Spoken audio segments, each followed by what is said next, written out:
안녕하세요. 구조역학 스피드 개념 완성 공혜은입니다. 저번에 첫 번째 강의에서는 구조역학이란 무엇인지에 대해서 소개를 드렸었고요.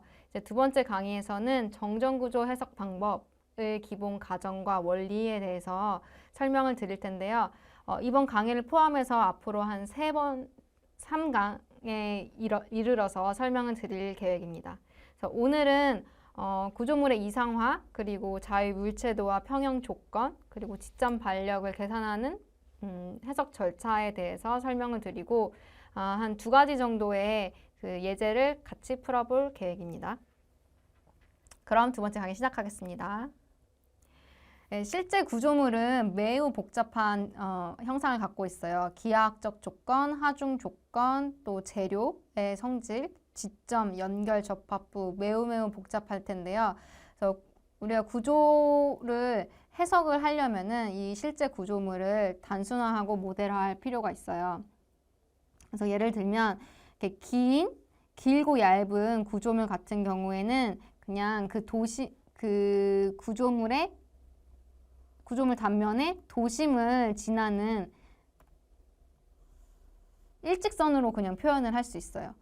그러니까 이런 부피를 무시하고 그냥 일직선으로 이렇게 표현을 할 수 있어요. 그리고 또 어떤 하중이 긴 보에 이렇게 유한한 면적 안에 작용을 한다. 근데 그 면적이 이렇게 되게 좁은 면적에 작용을 한다. 이러면은 그냥 하나의 집중 하중으로 표현을 할 수가 있어요. 또 이제 구조물의 재료 같은 경우에는 그 재료가 성질이 엄청 다양할 텐데 뭐 탄성 재료도 있고 취성 재료도 있고 또 탄성 중에서는 선형 탄성 재료 또 비선형 탄성 재료 뭐 여러 가지 재료가 있는데 우선은 이 정전 구조 해석에서는 탄성에 거동을 하는 재료라고 가정을 하고 이제 진행을 합니다. 그래서 응력은 변형률에 선형으로 거동한다. 또는 뭐 비선형으로 거동하는 건 근데 이 과목에서는 선형으로 거동하는 것만 따질 테니까 이제 선형 탄성 거동을 하는 재료를 주로 이용을 하게 됩니다. 그리고 이제 접합부, 지점과 접합부 같은 경우에도 뭐 예를 들어서 이제 어떤 기둥을 지지하고 있다. 그러면 그 기둥에 볼트나 이런 걸로 많이 볼트 같은 걸로 연결이 되어 있을 거 아니에요. 그럼 볼트도 그런 면적이 있잖아요. 그런 면적 다 무시하고 그냥 기둥이 어디 이렇게 뭐 볼트로 이렇게 연결이 되어 있으면 이런 볼트의 면적 다 무시하고 그냥 이거는 그 이제 뭐 이런 부피와 뭐 면적 같은 게 없는 그냥 포인트다라고 이렇게 가정을 합니다. 그러면 실제로 이런 빔이 있다. 그림 A에서 보이는 그런 빔이 있다라고 치면요. 우리는 구조 해석에서 이렇게 B처럼 이상화해서 구조물을 그려요. 그래서 구조물의 부피, 이런 보의 이런 두께나 부피 이런 거 다 무시하고 그냥 일직선으로 이렇게 쭉 그리고요. 그래서 A 지점 같이 이렇게 뭐 볼트나 뭐 이런 거 전혀 그리지 않고 그냥 이렇게 핀으로 이렇게 세모로 표시를 하고 그다음 B 지점 보시면은 또 이런 거 모양이 이렇게 복잡하니까 안 그리고요. 그냥 롤러 이렇게 동그라미 이렇게 간단하게 그려요. 그래서 하중 같은 경우에도 뭐 실제로 이렇게 뭐 피가 작용할 수도 있고 아니면 여기에 뭐 자동차가 놓일 수도 있고 뭐 이럴 수 있겠지만 이런 거 다 무시하고 그냥 미소 면적에 작용하는 하중이다. 그러면은 그냥 이렇게 화살표로 이렇게 그려요. 이런 구조물을 최대한 단순하고 간편하게 이렇게 그려놔야 그 다음에 이제 해석이 쉽겠죠. 그래서 이런 구조물의 이상화 과정을 거치게 됩니다. 앞에서는 이제 구조물의 이상화에 대해서 말씀드렸는데 그럼 구조물 외에도 지점도 최대한 간단하고 간편하게 이렇게 모델화할 필요가 있어요. 그래서 지점 반력은 지점에서 구조물의 변이를 구속함으로 인해서 발생하는 힘인데 구속되는 변이의 형태에 따라 4가지 유형이 존재해요. 지점 반력이 뭐냐면 작용, 반작용의 원리 기억하세요? 그래서 힘이 작용을 하면은 그에 따른 변이가 발생하지 않게 함으로 인해서 생기는 힘이 반작용이잖아요. 만약에 힘이 작용을 했어요. 근데 그냥 변이가 발생하면 뭐 그에 따른 힘은 없어요. 대신에 변이가 발생을 했죠. 근데 힘이 작용을 했어요. 근데 나는 이 변이 생길 가능성이 있는 그 변이를 거부하겠다. 그러면은 그에 따른 힘이 생기죠. 그게 이제 반작용에 따른 힘인데 반력. 그래서 지점이라고 하면 이제 구조물이 이렇게 있으면 뭐 지지를 해야겠죠. 이 뭐 중간이든 끝이든 지지를 하면은 힘이 작용했을 때 이 지점은 변이를 거부할 거 아니에요. 그거에 따라서 이제 반력이 무조건 생기게 돼요. 그래서 그 반력의 유형에 따라서 뭐 다시 말하면은 구속되는 변이에 따라서 지점 반력은 지점의 모델은 4가지가 있는데요. 첫 번째, 만약에 수평, 수직으로의 변이를 거부한다. 그래서 수평 반력과 수직 반력이 존재하는 그 지점은 핀 서포트라고 불러요. 그리고 간단하게 이렇게 세모로 표시를 해요. 그래서 세모로 표시를 한다 그러면은 이거에 따라서 당연히 수평력과 수평 반력과 수직 반력이 생긴다. 이렇게 인지를 하고 계시면 되고, 그 다음에 이제 또 이런 지점도 있어요. 만약 그냥 수평 반력만 존재를 한다. 수직 반력만 존재를 한다. 이렇게. 그래서 그 외에 그러면은 수평 변이와 회전 변이는 존재를 하는 거예요. 뭐 그런 경우에는 이거 롤러 서포트라고 해요. 그래서 수직 반력만 존재하는 경우. 그래서 이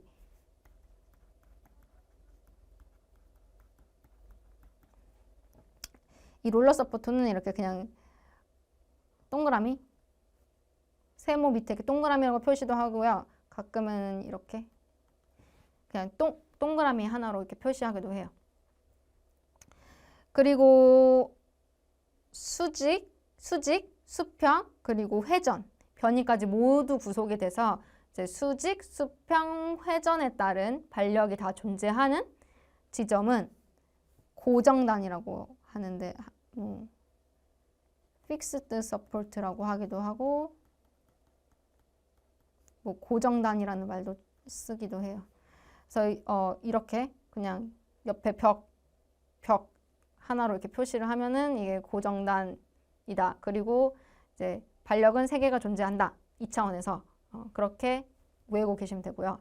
그 다음에 슬라이더라는 또 여기 그냥 써 있네. 슬라이더라는 지점도 있는데요. 이런 경우에는 수평 반력과 회전 반력이 존재한다. 이 말은 수평 변이와 회전 변이가 구속되어 있다. 또 다시 말하면 수직으로는 변이가 생긴다. 보면 여기 수직으로는 변이가 생기겠죠. 여기 이렇게 롤러같이 생긴 이게 있으니까. 그렇죠? 근데 롤러는 이게 원을 하나로 표시하거나 뭐 예를 들면 이렇게 핀처럼 세모 밑에 원 2개로 표시를 하는데 슬라이더 같은 경우에는 여기 직선 하나에 그다음에 뭐 한 원을 2개나 3개 정도 이렇게 더 그려줘요. 조금 헷갈릴 수 있는데 이걸 잘 알아두시면 되고요. 네, 이 4가지 지점 모델과 반력의 형상 같은 경우에는 인지를 하고 계셔야 돼요. 외우고 계셔야 돼요. 그리고 다음은 자유물체도와 평형 조건에 대해서 말씀드릴 거예요. 자유물체도는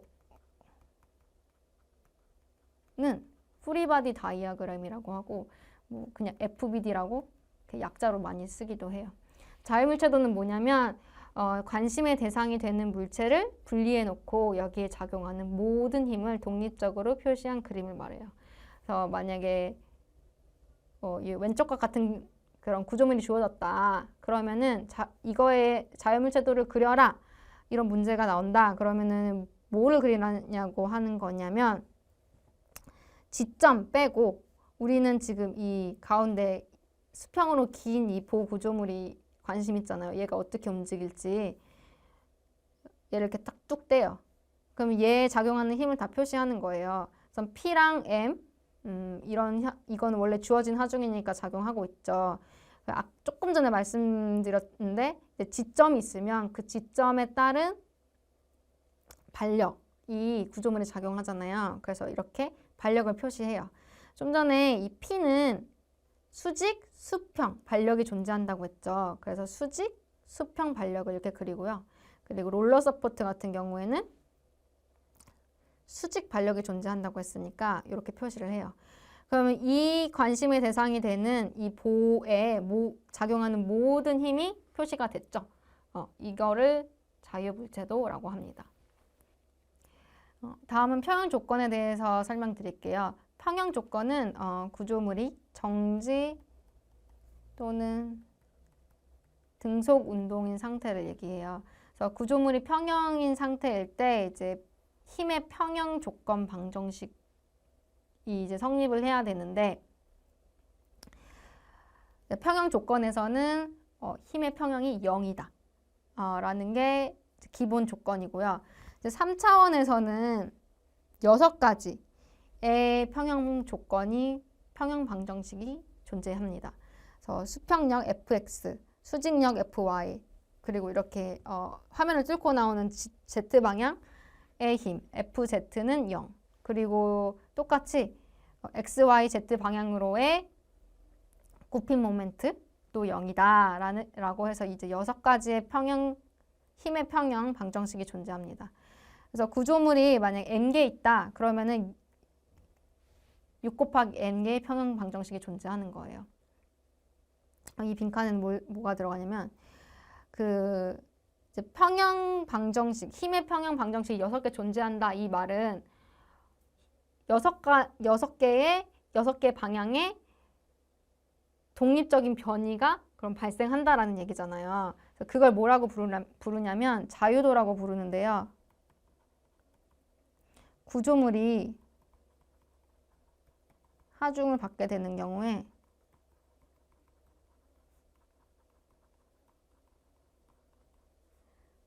하중에 의해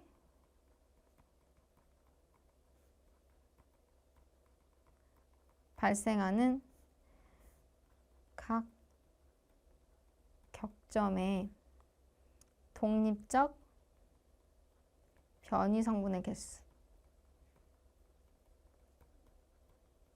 그래서 자유도 degree of freedom 해서 DOF라고 많이 불러요. 그래서 자유도가 몇 개인 구조물 뭐 이렇게 나중에 물어볼 텐데, 그래서 자유도라는 개념도 알고 계시면 되고, 그래서 하중을 받게 되는 경우에 하중에 발생하는 각 격점의 독립적 변이 성분 개수. 이 말은 하중의 평형 방정식의 개수와 똑같다는 말이에요.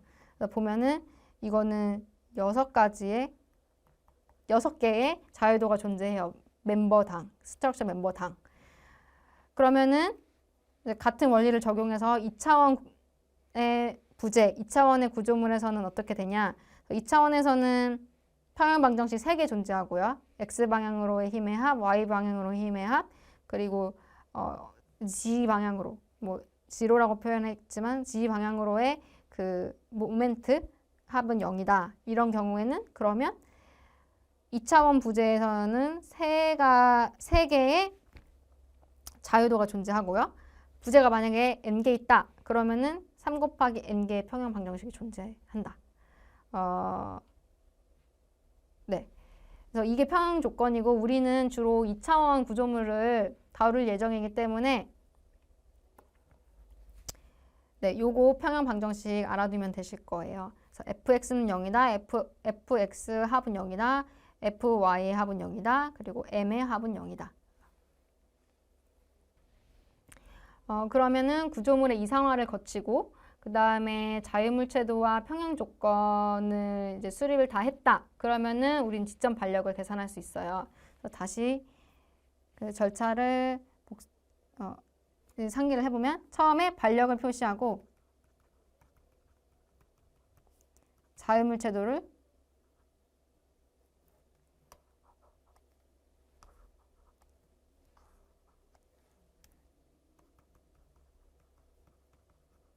그립니다.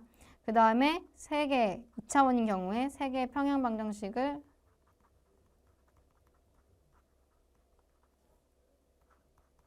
이용합니다.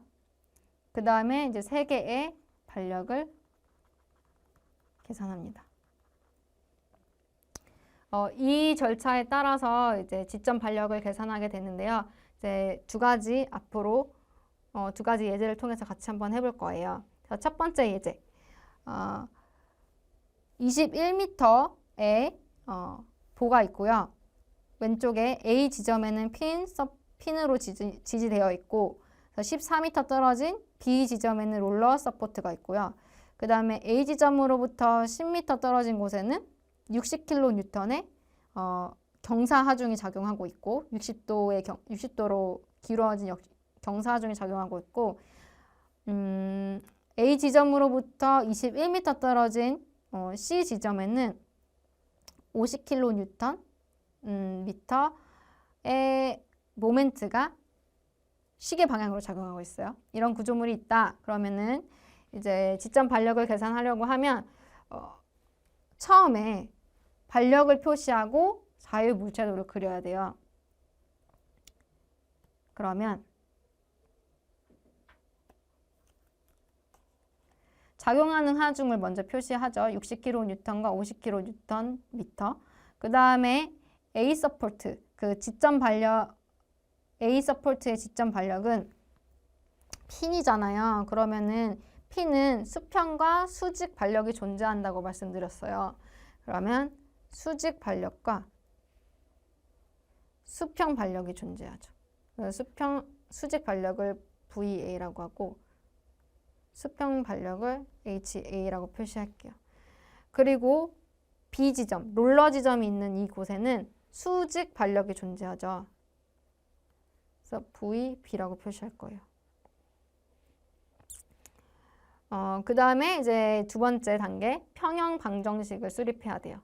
그래서 이 전 페이지에 말씀드렸지만 평형 방정식 2차원에서 3가지가 있어요.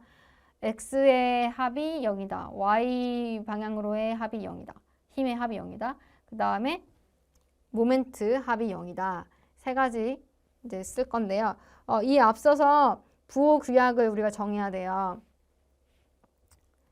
수평 반력인 경우에 오른쪽으로 가는 우측으로 작용하는 걸 플러스라고 할 거고요. 수직 반력은 이제 상향인 경우에 플러스라고 할 거고, 그 다음에 모멘트 같은 경우에는 시계 반대 방향을 플러스라고 정의할 거예요. 이렇게 정해둬야지 이제 나중에 플러스 마이너스 헷갈리지 않겠죠. 그래서 만약에 값이 마이너스로 나왔다. 그러면은 내가 가정했던 이 방향의 반대 방향, 뭐 수평 반력이 만약에 마이너스로 나왔다. 그러면 이제 왼쪽 방향으로 작용한다. 이 말이 되겠죠. 그럼 이제 평형 방정식 세워볼게요. X 방향으로의 합, 힘의 합. X 방향으로 HA가 있는데 HA는 HA 그리고 지금 60kN이 경사하중이 작용하잖아요. 그럼 60도로 이렇게 기울어져 있는데 이거를 그럼 나눠볼게요. 수직과 수평 분력을 이렇게 해보면 이쪽 방향으로 왼쪽 방향으로 30kN이 작용할 거고 30kg라고 우선 쓰지 말고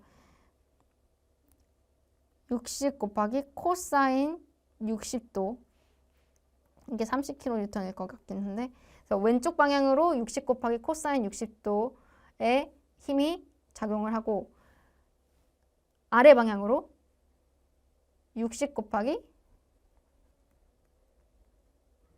사인 60도의 하중이 작용합니다. 색깔을 바꿔서 할게요. 이렇게 분력을 표시를 해둔 다음에 이제 X방향으로의 힘의 합 HA 그 다음에 이 경사하중에 따른 수평 분력 있죠. 60 곱하기 코사인 60 근데 왼쪽 방향이니까 마이너스 이게 0이다. 그 다음에 Y방향으로의 합 y방향으로 작용하는 힘의 합 VA 그 다음에 VB 플러스죠. 그 다음에 또 경사하중으로 인한 아래 방향으로 작용하는 힘 있죠. 이거 마이너스 60 곱하기 사인 60 또는 0. 그 다음에 모멘트의 합 해볼게요.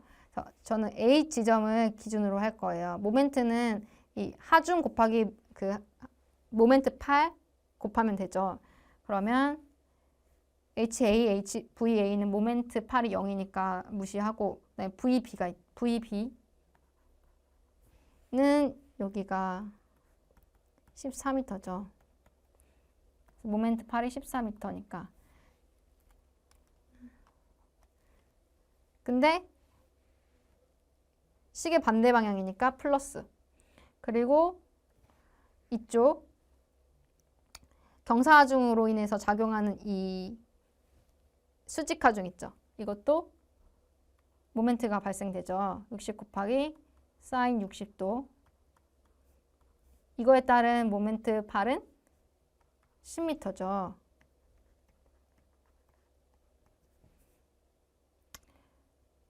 그리고 시계 방향이니까 마이너스. 그리고 50kN 이것도 시계 방향이니까 마이너스. 이거는 0. 그러면 이제 계산해 볼게요. 첫 번째 식에서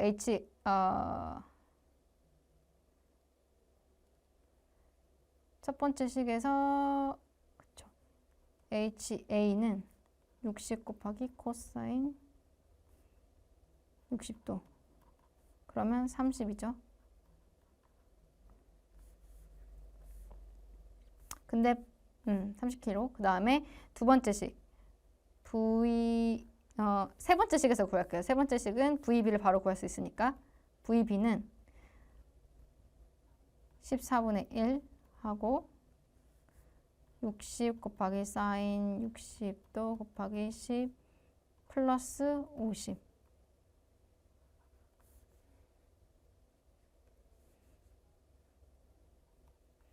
이거 계산기로 계산을 살짝 해보면은 38.5kN이 나와요.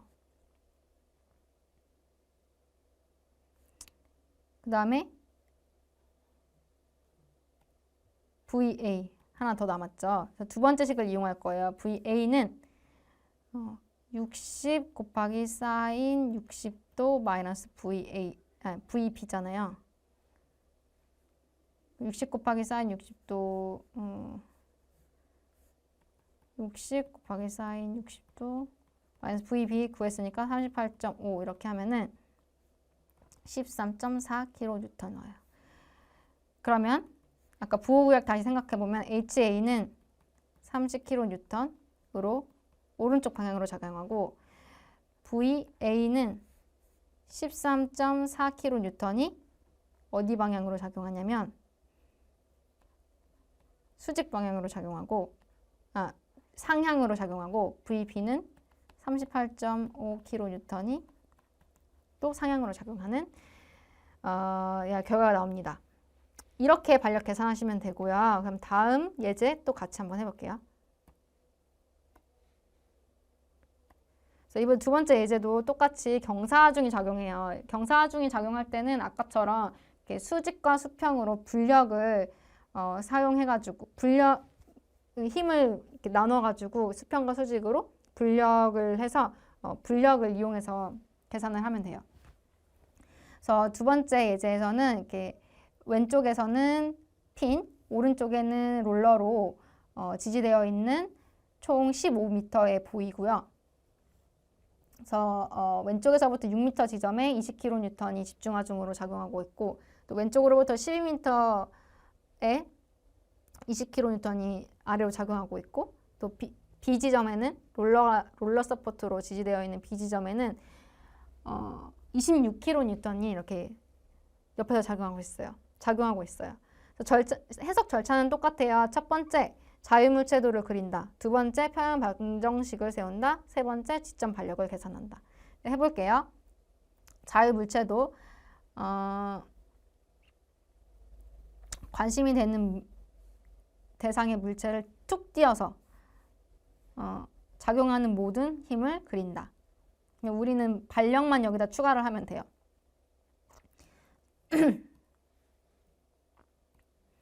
A는 핀 서포트이기 때문에 수직, 수평, 발력이 있어요. 작용해요. 그래서 VA, HA라고 표시할 거고, B는 롤러 지점이기 때문에 수직, 발력이 있어요.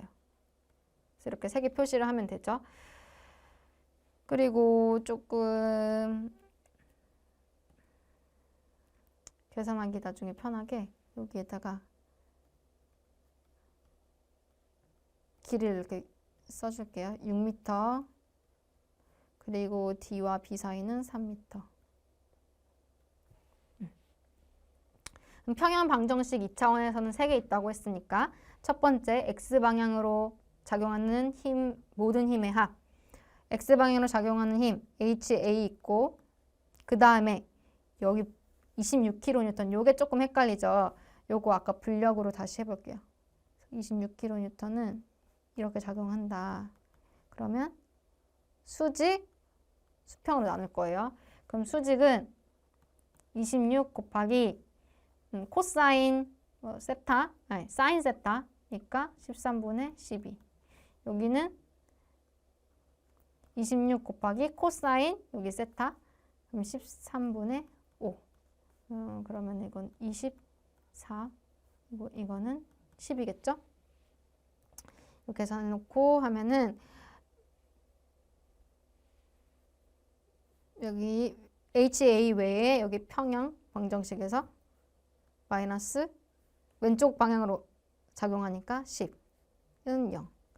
여기에 그 부호 규약도 다시 써놓을게요.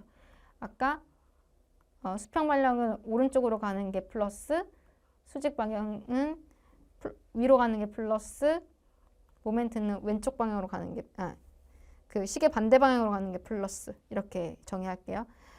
그 다음에 수직, 다시 돌아와서 수직 방향으로의 힘의 합. VA. 그 다음에 여기 20kN은 아래 방향으로 작용하니까 마이너스. 또 옆에 또 마이너스. 그러면 이 경사하중으로 인해서 작용하는 힘 24죠. 그래서 마이너스 24. 그리고 플러스 VB는 0. 그 다음에 모멘트 합은 0 이거 할 거예요. 그러면 모멘트 합은 이번에는 B 지점을 기준으로 모멘트를 구할 거예요. 그러면 B 지점을 기준으로 했을 때 이 경사하중을 고려 안 해도 되니까 이 지점을 선택했어요. B 지점으로 한다 하면은 이 VA에 따라서 VA의 모멘트 8은 15죠. 근데 이렇게 해서 시계 방향으로 작용하니까 마이너스 VA 곱하기 15 플러스 플러스일 수도 있고 마이너스일 수도 있고 다시 봅시다. 그럼 이 두 번째 이 C 지점에 작용하는 수직하중으로 인한 모멘트는 어떻게 계산하냐? 그럼 20kN 곱하기 여기 모멘트 8 9죠. 9m. 얘는 이렇게 해서 시계 반대 방향이니까 플러스 곱하기 9. 요번에 또 D 지점에 작용하는 수직하중으로 인한 모멘트 8 3m고 이렇게 해서 시계 반대 방향이니까 플러스 20 곱하기 3은 0. 그래서 평형 방정식 3개 세웠고 그러면 지점 발력 같이 계산해 볼게요. 첫 번째 식에서 되게 쉽게 구할 수 있죠. HA는 10kN. 엄청 간단하고 두 번째 식보다 세 번째 식 먼저 볼게요. 세 번째 식에서는 VA 곱하기 15는 이렇게 넘어가면 20 곱하기 9 플러스 20 곱하기 3이니까 VA는 15분의 1 180 플러스 60 맞나? 맞죠? 그러면 15분의 240. 그래서 5, 3, 5, 48, 16. 그래서 16kN. 그 다음에 이 두 번째 식으로 다시 가면은 V, B는 마이너스 VA 플러스 20 플러스 20 플러스 24. 마이너스 VA 구했으니까 마이너스 16 플러스 20 플러스 20 플러스 24. 그러면 계산하면은 48kN. 그러면 HA는 10kN인데 오른쪽 방향 맞죠? 그 다음에 VA는 16kN인데 플러스니까 위쪽 방향. VB는 48kN. 그래서 위쪽 방향. 네, 이렇게 지점 반력을 구하면 됩니다. 그래서 네, 이번 강의에서는 구조물의 이상화, 그리고 평형 조건, 그리고 자유 물체도, 그리고 지점 반력 계산하는 것을 이제 설명드렸고요. 그래서 이제 다음 강의에 이어서 지점 반력 계산하는 거 같이 또 해보도록 하겠습니다. 감사합니다.